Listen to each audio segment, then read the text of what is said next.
नमस्कार दोस्तों, 19 तारीख है आज अगस्त की और हम डिस्कस करने जा रहे हैं आज का डेली 30, जिसमें टॉपिक है उत्तर प्रदेश का बजट। बजट पुराना हो गया, लेकिन जब तक नया बजट नहीं आ जाएगा तब तक वो पुराना नहीं होगा। बहुत सारी चीजें ऐसी होती हैं, जब तक नई नहीं आ जाती तब तक पहले वाली काम आती है।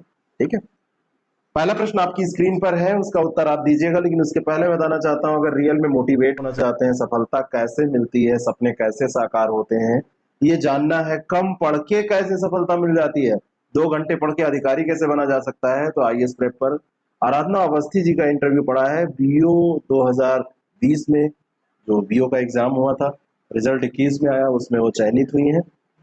वो वीडियो देखिए, और उन्होंने जो अपनी जिंदगी की सच्चाइयों को बयां किया है, शायद ही कोई कर पाता है।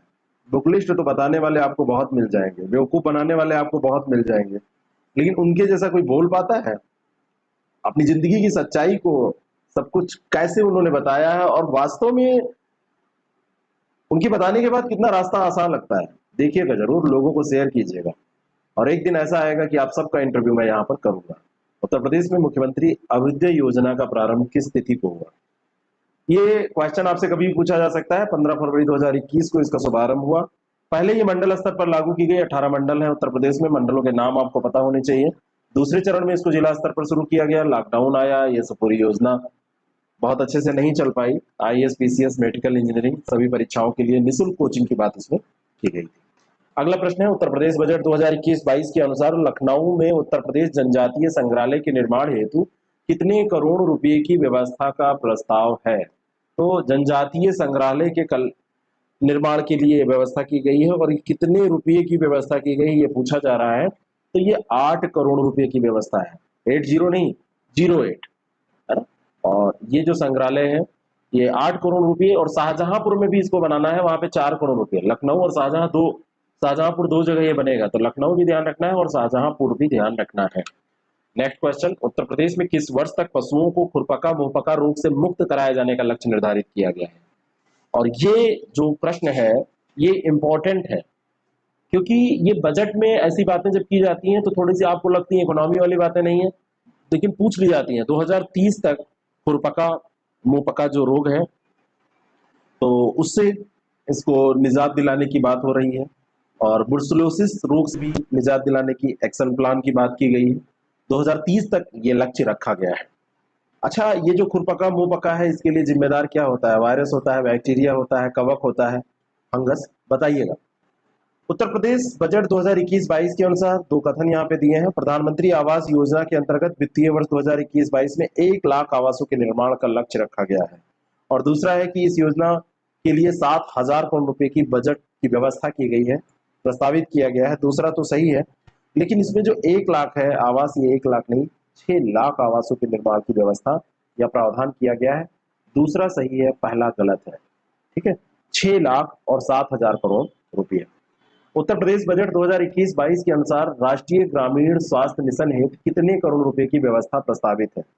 कितने करोड़ रुपए की?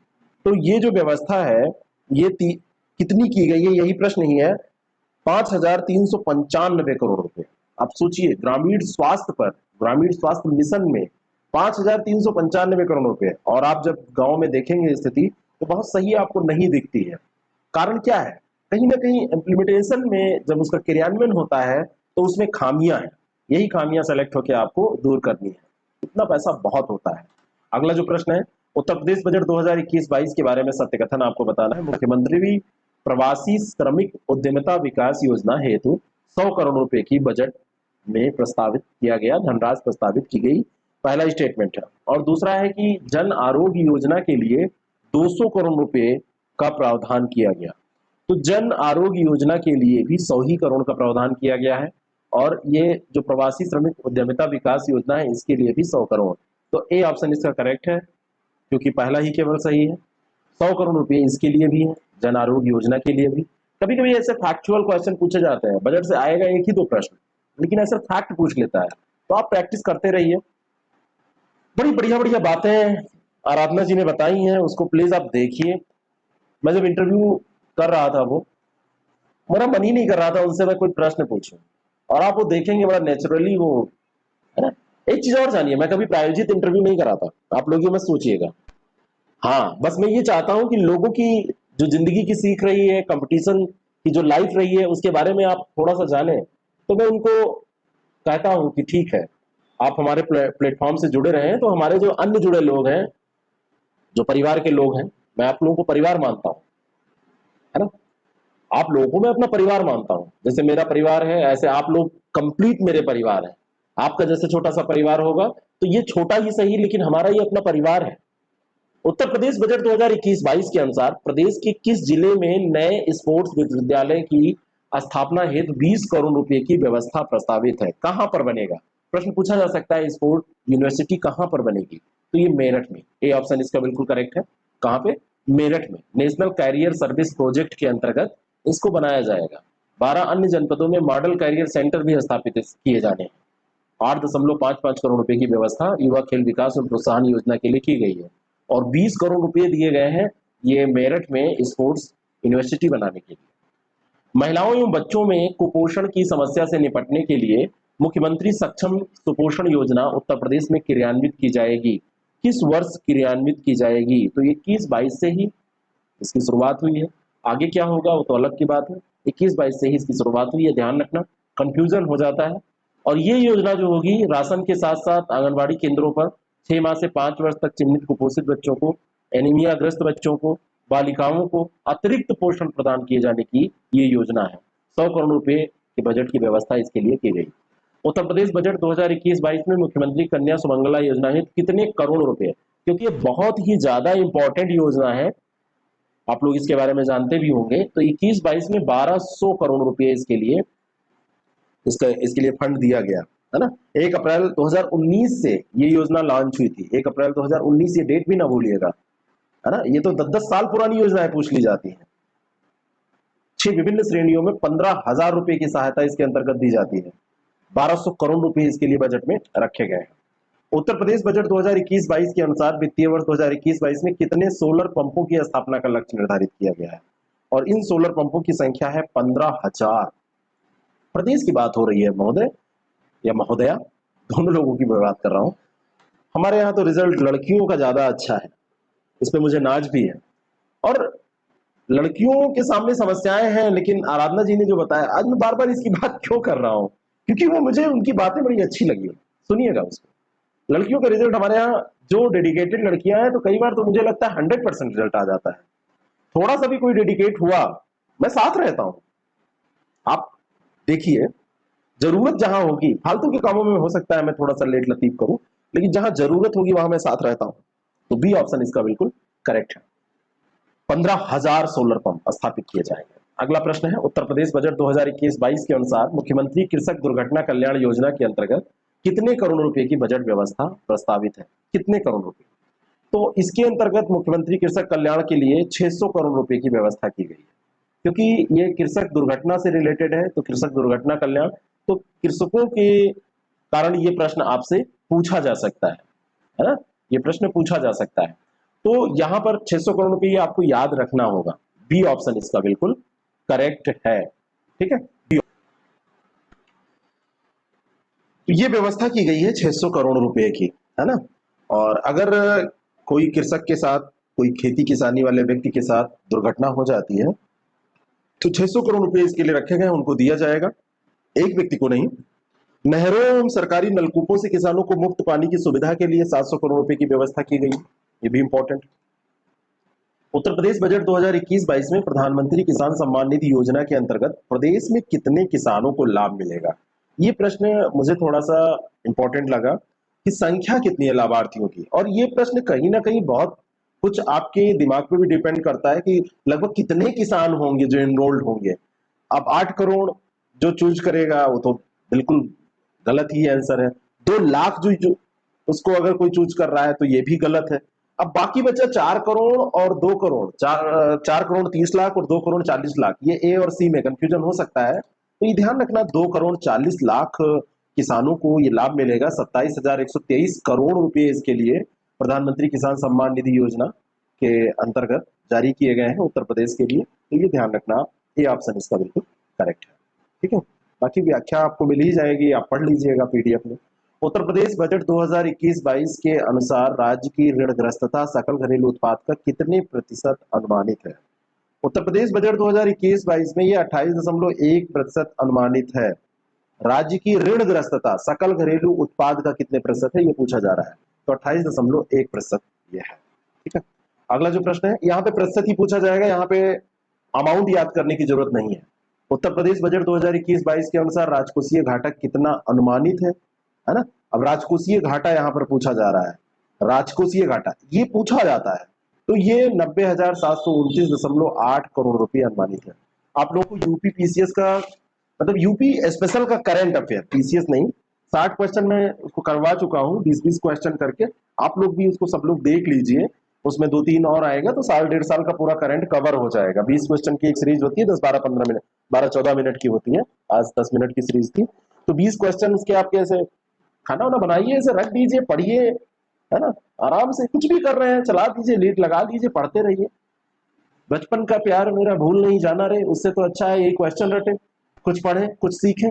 और बचपन का प्यार अब कहाँ, मतलब अब बचपन का प्यार तो कई बच्चे खिला रहा होगा, अब उस बचपन के प्यार को आपको भूलना पड़ेगा। वो भले भूले या ना भूले, आपको यहाँ पे यूपीएससी की तैयारी, पीसीएस की तैयारी में वो बचपन का प्यार आप भूल जाइए। ठीक है, अगला जो प्रश्न है, हाँ यहाँ पर एक चीज और मैं बताऊंगा, ये 90,729.8 करोड़ रुपए जो है ये सकल घरेलू उत्पाद का 4.17% है। राजकोषीय घाटा कितना है? 4.17%। निम्नलिखित कथनों पर विचार करें। उत्तर प्रदेश का बजट 2021-22 प्रदेश का दूसरा पेपरलेस बजट था और बजट में 27,598.4 करोड़ रुपए की योजनाएं सम्मिलित थी। तो दूसरा ऑप्शन तो बिल्कुल करेक्ट है, ये अमाउंट भी आपको याद रखना चाहिए मोटे तौर पर, कोई बहुत जरूरी नहीं है, लेकिन थोड़ा सा याद रहेगा तो ठीक रहेगा। और उत्तर प्रदेश का जो ये बजट है ये पहला पेपरलेस बजट था, दूसरा नहीं था, कोरोना के कारण ऐसा हुआ, कोविड के कारण, तो ये ठीक है। अगला जो प्रश्न है, 22 फरवरी 2021 को प्रस्तुत उत्तर प्रदेश बजट 2021-22 से संबंधित निम्न कथनों पर विचार कीजिए। यहाँ पे डेट भी मैंने दे दिया है कि कब प्रस्तुत हुआ था, तो इसमें सतीश महाना के द्वारा ये प्रस्तुत किया गया, पहला दिया है। और दूसरा है कि ये आकार जो इसका है 550,270.78 यानी कि 5,50,270.78 करोड़ रुपए, 5,50,270.78 करोड़ की बात हो रही है। तो ये दूसरा तो सही है, लेकिन ये सतीश महाना नहीं, जब बजट पेश हुआ था तो उस समय सुरेश खन्ना जी जो है वो मंत्री थे, सुरेश कुमार खन्ना, तो बी ऑप्शन इसका बिल्कुल करेक्ट हो जाएगा, सुरेश खन्ना। और उत्तर प्रदेश के इतिहास का सबसे बड़ा बजट, जैसे जैसे आगे समय बढ़ेगा अमाउंट बढ़ता चला जाएगा, पिछली बार के बजट के मुकाबले 37,410 करोड़ रुपए ये अधिक था, नॉर्मली ऐसा होता ही है।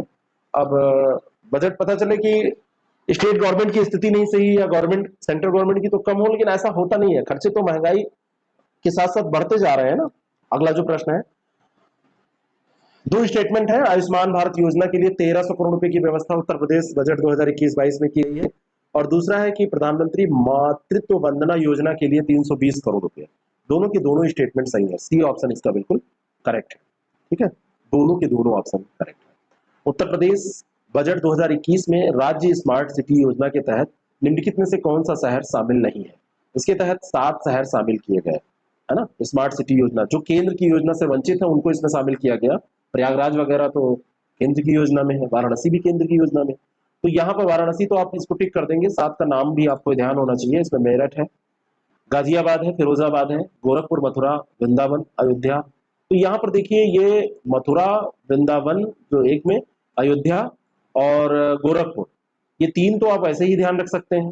दूसरा इसमें एक गाजियाबाद है, मेरठ भी आप ध्यान कर लीजिए, चूड़ी वाला फिरोजाबाद और शाहजहांपुर। गोरखपुर तो योगी जी का क्षेत्र ही है अपना। मथुरा, वृंदावन और अयोध्या ये धार्मिक स्थल जो उसमें कवर्ड नहीं थे ये। बाकी गाजियाबाद, फिरोजाबाद और शाहजहांपुर याद रखिएगा, मेरठ को भी साथ में याद कर लीजिएगा। 175 करोड़ रुपए की इसकी व्यवस्था की गई है। उत्तर प्रदेश की बजट 2021 में शिक्षा हेतु कितनी राशि आवंटित की गई है? बढ़िया प्रश्न हो सकता है। 75,410 करोड़ रुपए इसके लिए, शिक्षा के लिए उत्तर प्रदेश बजट 2021 में आवंटित किए गए हैं, शिक्षा के लिए 75,410 करोड़ रुपए। अगला जो प्रश्न है, श्रमिक कल्याण हेतु उत्तर प्रदेश बजट 2021-22 में कौन सी योजना घोषित की गई? तो 21-22 का जो ये बजट था इसमें मुख्यमंत्री जन आरोग्य योजना, दुर्घटना बीमा योजना, प्रवासी श्रमिक उद्यमिता विकास योजना, सबके आगे मुख्यमंत्री लगा है, ये तीनों योजना श्रमिक कल्याण से जुड़ी है। डी ऑप्शन इसका बिल्कुल करेक्ट है। तीनों की तीनों योजनाएं, जो जन आरोग्य योजना है, पीएम जन आरोग्य से छोटे लोगों के लिए 100 करोड़ रुपए का प्रावधान इसमें। मुख्यमंत्री दुर्घटना बीमा योजना जो है असंगठित क्षेत्र के कामगारों, श्रमिकों, पल्लेदारों, इन सब के लिए 12 करोड़ रुपए। और मुख्यमंत्री प्रवासी श्रमिक उद्यमिता विकास योजना, प्रदेश जो बाहर से लौटे श्रमिक थे कोविड के दौरान जो आए थे, तो उनको रोजगार उपलब्ध कराने के लिए 100 करोड़ रुपए की व्यवस्था इसके अंतर्गत की गई। इनका उद्देश्य और अमाउंट भी आप एक बार ध्यान में रखेंगे। अगला जो प्रश्न है, निम्नलिखित में से कौन सा युग्म सही सुमेलित नहीं है? ब्रांड एम्बेसडर और ब्रांड। शेखोम मीराबाई चानू, एमबे इंडिया, अभी इनको चुना गया। तो पहला ऑप्शन तो करेक्ट है। अजय देवगन आरोग्य सेतु ऐप, और तापसी पन्नू एडिडास, और सलमान खान रियलमी मोबाइल। तो रियलमी मोबाइल आजकल आप देखते हैं सलमान खान इसको ब्रांडिंग उसकी कर रहे हैं। अजय देवगन जो है आरोग्य सेतु ऐप का कर रहे हैं, और शेखोम मीराबाई चानू एमबे इंडिया ये चुनी गई है अभी। तापसी पन्नू एडिडास ये गलत है। तापसी पन्नू जो है ये पैनासोनिक स्मार्टफोन जो कि मार्केट में बिल्कुल दिखता ही नहीं है आपको, उसकी है। अदाकारा ये बहुत अच्छी हैं, खास करके मुझे बहुत पसंद है इनकी एक्टिंग जो है, बढ़िया एक्टिंग करती हैं, अच्छी फिल्में भी इन्होंने दी हैं। और साथ में ये भी आप ध्यान कर, तब कभी कभी पूछ लिया जाता है, नवरत्न तेल भी ठंडा ठंडा कूल कूल, पेप्सी ये सलमान खान, और विमल पान मसाला बेचते हैं अजय देवगन, इनके दांत वैसे भी टूटे हुए हैं। और ये अभी मीराबाई चानू को एमबे इंडिया ने चुना है। निम्नलिखित में से किस देश के पास 2021 के लिए ब्रिक्स की अध्यक्षता है?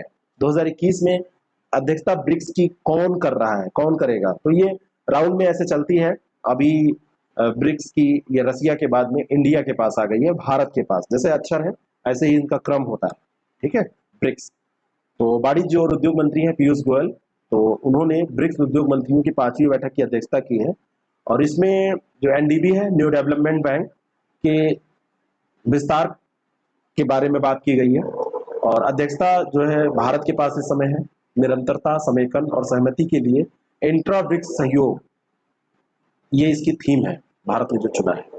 हाल ही में कैटल आइलैंड को दर्शनीय स्थल के रूप में चुना गया है। ये कैटल आइलैंड कहाँ है?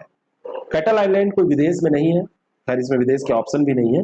ये हीराकुंड जलाशय जो है, हीराकुंड जलाशय किस नदी पर है? ये आपको पता होना चाहिए, महानदी पर। कहाँ पे बहती है? उड़ीसा में। हीराकुंड जलाशय भी वहीं पे है। तो कैटल आइलैंड वहां पे भी दर्शनीय स्थल के रूप में चुना गया है। और ये बेल पहाड़ बन्हर पाली रेंज के कुमारबंद गांव के पास ये स्थित है। इतना आपसे नहीं पूछा जाएगा, बस यही पूछ लिया जाएगा ज्यादातर हीराकुंड बांध के बारे में। तो महानदी में बाढ़ें आती थी, उन बाढ़ों को रोकने के लिए जो हमारे इंजीनियर थे एम विश्वेश्वरैया, उन्होंने एक बहुउद्देशीय परियोजना बनाई थी, हीराकुंड बांध परियोजना। और पनबिजली संयंत्र 1956 में यहाँ पे चालू हो पाया था। भारत का सबसे लंबा बांध इसको माना जाता है। अब ऊंचा लंबा, खैर ये पैरामीटर्स बड़े अजीब हैं, गलत पढ़ाया ही जाता है इनको, लेकिन अब जीके के तौर पर इसको पूछा जाता है। लेकिन आपको यहाँ पे मैं किसी दिन बांध के बारे में बताऊंगा कि कितना गलत पैरामीटर होता है, ऊंचा लंबा नीचा, ये सब अजीब से पैरामीटर होते हैं। कौन सी कंपनी 13 लाख करोड़ रुपए के मार्केट कैप को पार करने वाली दूसरी भारतीय कंपनी बन गई है? 13 लाख करोड़ रुपए के मार्केट कैप को उसने पार किया है, कौन सी कंपनी है? तो टीसीएस ये कंपनी है, और रिलायंस पहले कर चुकी है, रिलायंस पहली कंपनी थी।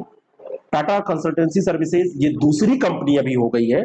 अभी और कोई कंपनी नहीं जिसने 13 लाख करोड़ रुपए का मार्केट कैप पार किया हो।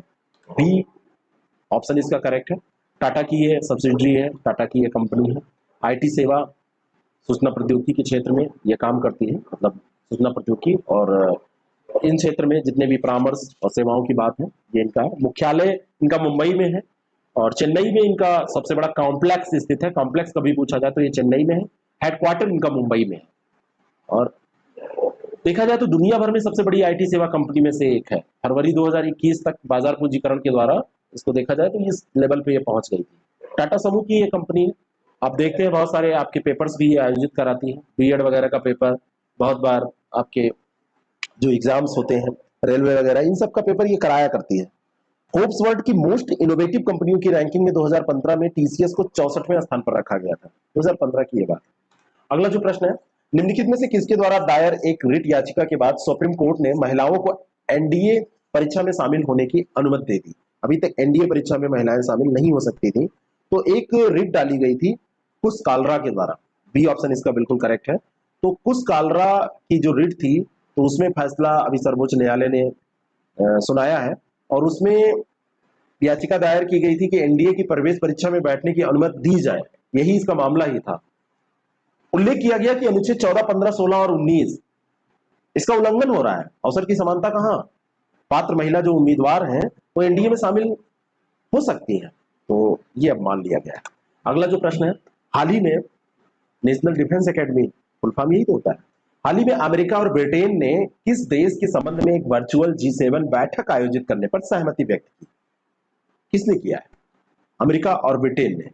तो अमेरिका और ब्रिटेन ने जो ये सहमति व्यक्त की है, ये अफगानिस्तान के संबंध में ये लोग बैठक करेंगे। वहां पे स्थिति आप देख ही रहे हैं कितना खराब चल रहा है। जो बाइडेन भी कहीं ना कहीं इसके जिम्मेदार हैं, लेकिन ट्रंप ज्यादा जिम्मेदार हैं। तो बोरिस जॉनसन और जो बाइडेन ने G7 बैठक आयोजित करने पर सहमति व्यक्त की है। अफगान नागरिकों को और वहां के जो नागरिक हैं उनको, काबुल में एक साथ काम कर रहे हैं जो अन्य सैन्य और नागरिक कर्मी हैं उनको, उनकी तारीफ भी इन लोगों ने की है, उनको सुरक्षा देने की भी बात, और कैसे इसको सॉर्ट आउट किया जाए। अंतर सरकारी राजनीतिक मंच है G7, तो उसका उत्तरदायित्व भी कहीं ना कहीं वैश्विक स्तर पर बनता है। France, Canada, Italy, Germany, Japan, United kingdom, America इसके सदस्य देश हैं। उन्नत अर्थव्यवस्थाएं हैं, ये निर्णय ले सकते हैं कुछ। G7 ग्रुपिंग की शुरुआत 1973 में हुई थी। तो ये सारी चीजें आपको ध्यान रखना है। किस राज्य या केंद्र शासित प्रदेश ने दलित बंधु योजना शुरू की है? दलित बंधु योजना किसने शुरू की है? तो दलित बंधु योजना जो शुरू की है, ये तेलंगाना राज्य ने शुरू किया। सी ऑप्शन इसका बिल्कुल करेक्ट है। तेलंगाना ने हुजूर नगर विधानसभा क्षेत्र के सालापल्ली गांव से ये योजना शुरू की है। मुख्यमंत्री के चंद्रशेखर राव है वहां के, राजधानी हैदराबाद है यहाँ की, है ना। ग्रामीण स्तर से लेकर राज्य स्तर तक विभिन्न स्तरों पर दलित बंधु समितियों की स्थापना की जाएगी। दलित संरक्षण कोष का भी प्रबंधन किया जाएगा। नीति आयोग के अटल इनोवेशन मिशन ने किस संगठन के सहयोग से छात्र उद्यमिता कार्यक्रम 3.0 शुरू किया है? किसके सहयोग से? तो ये डसाल्ट सिस्टम है, डसाल्ट सिस्टम के सहयोग से ये शुरू किया है।